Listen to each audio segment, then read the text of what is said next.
So last Saturday, my best friend Jake decided to throw a housewarming party at his new place.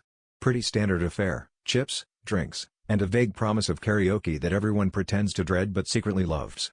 The invite said, "Bayok, bring your own chair, I don't have enough." Which I thought was a little weird, but hey, Jake's always been practical. I figured people would show up with lawn chairs or those little foldable camping stools. Easy, right?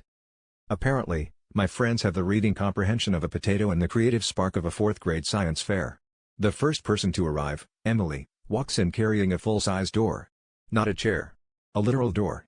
She props it against the wall and says, "Well, you said bring something to sit on, and I always wanted to try sitting on a door." Then there's Mark, who shows up dragging a dresser, drawers rattling with every step. He plops it down in the living room, sits on top like a king, and starts handing out socks he found in the drawers as party favors.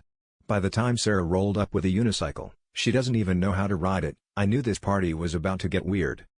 Naturally, everyone started improvising. Someone balanced on the doorknob, another perched like a vulture on the dresser, and I spent 15 minutes trying to assemble a chair out of 2 ironing boards and a yoga mat. Even Jake, the host, ended up sitting on his coffee table, which immediately collapsed under the pressure, both literal and emotional. At one point, someone suggested we stack all the furniture into a mega chair, and for a brief, glorious moment, 8 adults and 1 confused chihuahua were sitting in a wobbly tower of wood, questionable life choices, and hope.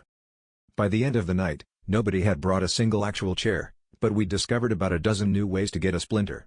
As I hobbled to the door, which, incidentally, was now in the living room, I realized, when Jake said "Bayok," we all just assumed it meant bring your own catastrophe.